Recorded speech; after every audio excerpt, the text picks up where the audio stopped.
తాకట్లో ఉన్న మీ బంగారాన్ని విడిపించి ఆ రోజు ఆన్లైన్ రేటుకి కొంటాం. Sharma gold company.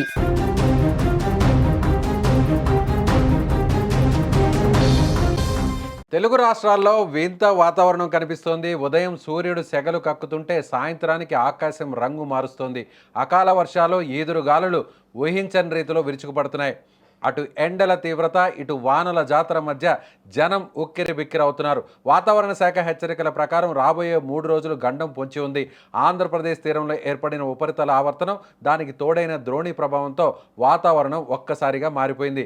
రాష్ట్రంలోని పలు జిల్లాల్లో ఉరుములు మెరుపులతో కూడిన వర్షాలు కురిసే అవకాశం ఉందని అధికారులు చెబుతున్నారు. ముఖ్యంగా మన్యం జిల్లా నుంచి మొదలుకొని అన్నమయ్య జిల్లా వరకు వర్షాల ప్రభావం ఎక్కువగా ఉండబోతుంది. అల్లూరు సీతారామరాజు జిల్లా, పోలవరం పరిసర ప్రాంతాలు, విశాఖపట్నం, కాకినాడ వంటి కోస్తా జిల్లాలలో పిడుగులు పడే ప్రమాదం ఉందని విపత్తుల నిర్వహణ సంస్థ హెచ్చరించింది. రైతులు తమ ధాన్యం కుప్పలపై కవర్లు కప్పుకోవాలని, బయట ఉన్నవారు చెట్ల కింద ఆశ్రయం పొందవద్దని హెచ్చరిస్తున్నారు.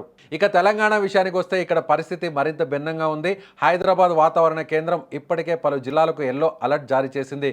గంటకు 30 నుంచి 40 కిలోమీటర్ల వేగంతో ఈదురు గాలులు వీచే అవకాశం ఉంది.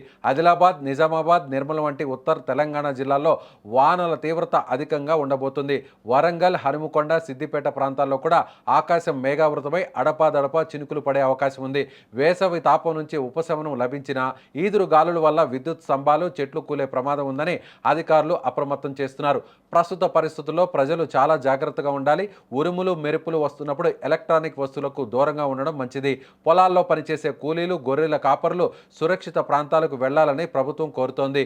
ఈ అకాల వర్షాలు అటు పంటలకు నష్టం కలిగిస్తున్నా, ఇటు ఎండవేడిమి నుంచి కాస్త ఉపశమనం కలిగిస్తున్నాయి. ప్రకృతి పగబట్టిందా లేక ఇది కేవలం వాతావరణ మార్పా అనేది పక్కన పెడితే రాబోయే 72 గంటలు మాత్రం తెలుగు ప్రజలకు అత్యంత కీలకం.